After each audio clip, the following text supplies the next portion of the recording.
Herzlich willkommen, Florian Christel. Ganz herzlichen Dank, dass unser erstes Werkstattgeflüster oder Werkstattgespräch hier live in der Werkstatt von Piano Sigris. Du hast gerade das Werkstattkonzert heute bestritten, dein erstes Werkstattkonzert bei uns.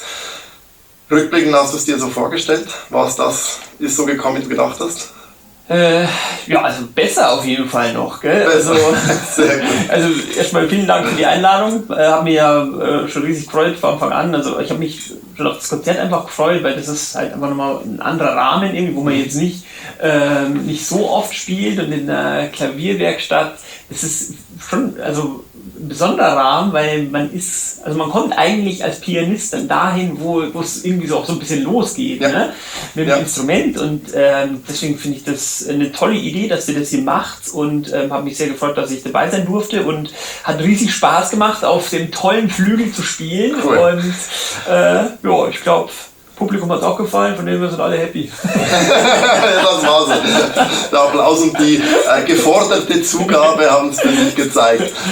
Du hast das Instrument gerade angesprochen, du hast auf dem Shigeru Kawai gespielt. War das für dich das erste Mal, dass du einen Shigeru Kawai hattest jetzt? Tatsächlich war es das allererste Mal, ja. Also Schande über mich, vorher irgendwie noch nicht unter die Finger gekommen, aber ganz tolles Instrument. Also ich habe heute den ganzen Tag, war schon früh da, habe hier ausgiebig getestet und gespielt, und also erstmal spielerisch macht es großen Spaß, einfach zu spielen. Also ich meine, es gibt ja auch immer mal Flügel, wo man sich denkt, also klingt gut, aber irgendwie also nicht haken so, aber dass er nicht so richtig fließt oder flutscht, blöd gesagt. Ne? Ja. Und da war es gleich so, dass man sich hinsetzen musste mich jetzt gar nicht irgendwie dran gewöhnen, sondern es war einfach gleich ein gutes Spielgefühl und auch klanglich, also rundum zufrieden, muss ich wirklich sagen. Cool, ja. Das freut mich natürlich sehr. Du hattest jetzt den SK6, also den 2,11 Meter. Spürst du als Pianist den Größenunterschied von den einzelnen Modellen? Ist es mehr saalabhängig? Ist es eine Kombination? Wie ist es für dich, wenn du Konzerte gibst? Ja, also die Größe merkst du auf jeden Fall. Also spielerisch ist es definitiv ein Unterschied, den du sofort merkst. Und wobei ich jetzt sagen muss, beim Shigeru war das, also was so die großen Flügel, finde ich, ist natürlich, hast du noch einen ganz anderen Umfang, also sei es jetzt Dynamik oder auch spielerisch, was du rausholen kannst. Und da sind natürlich die großen Konzertflügel dann, sei es jetzt der WD oder dann der große Shigeru, ist das dann noch was anderes. Aber das ist dann eben auch so ein bisschen die Kunst, die kleinen Flügel so nah wie möglich da an diese Spielgefühl ranzubringen. Ja. Und das war jetzt heute, finde ich, war ich positiv überrascht, muss ich sagen, dass es eben, es spielt sich sehr nach dem Großen, muss ich sagen. Ja. Und das fand ich sehr cool. Stark. Ja. Stark. Das freut mich natürlich sehr als Klavierbauer auch zu hören, dass eine Marke zum ersten Mal gespielt wird und dann auch gemacht wird. Das ist ja nicht immer so, du weißt ja nicht, wo du hinkommst, also beziehungsweise du kennst ja viele Säle, die du weltweit bespielst, nicht auf Anhieb, wir auch. Es gibt Pianisten, die nehmen ihren eigenen Flügel mit. Du hast immer wieder einen anderen. Was ist für dich die größte Herausforderung, wenn du hinkommst? Ist es mehr der Saal oder ist es mehr der Flügel? Oder ist es eine Kombination? Also ich sag mal so, der Saal kann dem Flügel gut tun. Sagen wir, wenn man jetzt ein Instrument hat, das nicht optimal ist, aber einen guten Saal, dann kaschiert das natürlich ein bisschen. Für mich als Pianist ist es natürlich immer am besten, wenn ich einen Flügel habe, mit dem ich mich wohlfühle. Und dann kann man auch andersrum quasi einen schlechteren Saal wieder wegmachen. Aber ich sag mal so, ich glaube schon, dass gutes Instrument das A und O ist. Ja. Und weil darauf machst du die Musik. Ja. Natürlich kann ein Saal dann nochmal das Ganze auf ein anderes Level holen, aber mit einem guten Flügel kannst du einen schlechten Saal auch gut klingen lassen. Okay, wow. Und wenn du das jetzt zusammennimmst, dann auch mit einem Klavierstimmer, weil du hast ja auch dann jedes Mal einen anderen Klavierstimmer. Also es ist ja wie wenn du jedes Mal zu einem anderen Zahnarzt gehen musst, aber du hast immer die gleiche Musik dabei. Ja. Wie spielt da noch, wie große Rolle hat dies noch für dich mit dabei? Ja, also es ist jedes Mal spannend, muss ich sagen. Also du sprichst es ja gerade, es sind viele Variablen, die da immer so auf einen zukommen, wenn man dann, und man weiß immer nicht, viele Variablen, auf die man dann gespannt ist, wenn man dann ankommt. Und natürlich hat auch die Stimmung und der Klavierbauer, der Stimmer, der dann vor Ort ist, ausschlaggebende Rolle, inwiefern er eben auch dann auf vielleicht meine Wünsche noch eingehen kann. Das ist genauso wie im Saal, wie mit dem Flügel, gibt es natürlich auch qualitative Unterschiede, mal ganz blöd gesagt.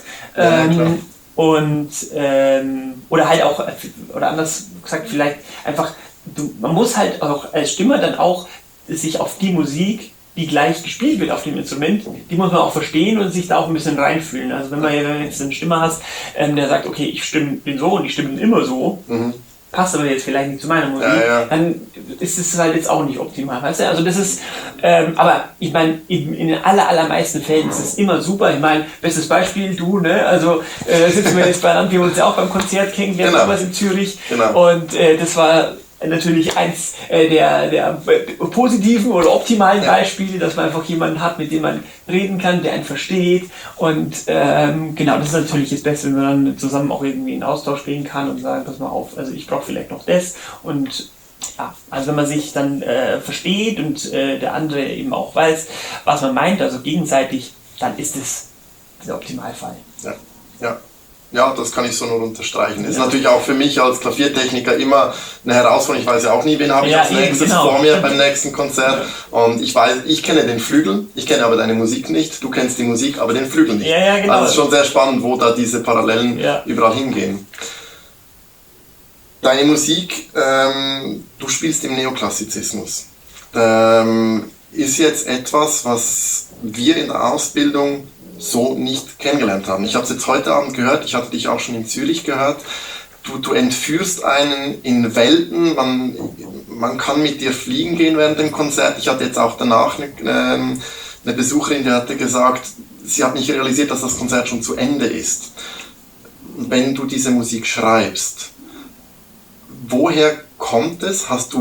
Nimmst du es von Abenden wie heute, dass du sagst, ich habe eine Eingebung, ich will jetzt da höre ich was, oder kommt es auch mal vom Flügel? Wo nimmst du die Inspiration? Also die Improvisation ist da für mich so das wichtigste Element, dass ich einfach mich hinsetze und spiele.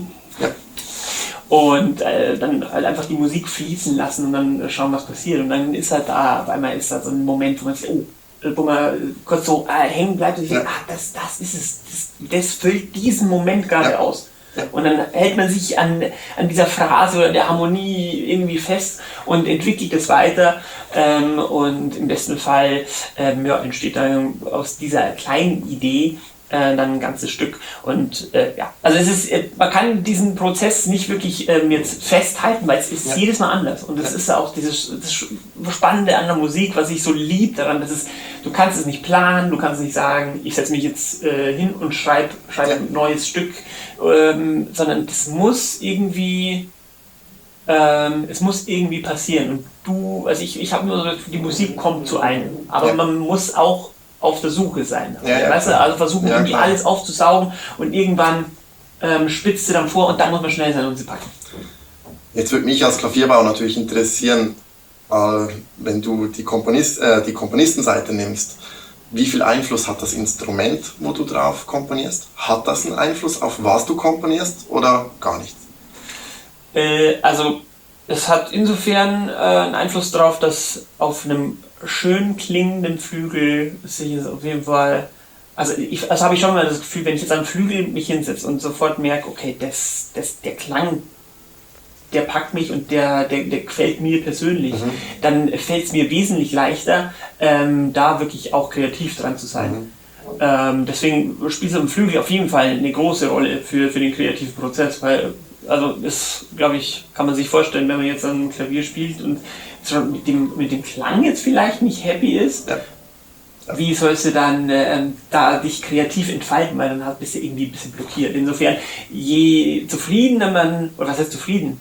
Also ich habe es ja gerade schon gesagt, also wenn man den Klang direkt spürt und Pianist und Klavier quasi eine Einheit bilden, Ja. dann sind da keine Grenzen gesetzt im kreativen Prozess. Ja.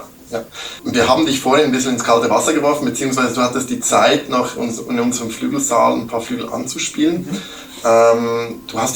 Wir hatten im Gespräch dann verschiedene Unterschiede, hast du gesagt, wir haben dir einen Flügel von 1901, einen Steinway A von 1907, du hattest einen Yamaha C3, einen Grotrian 189, sind alle etwa in der gleichen Größe.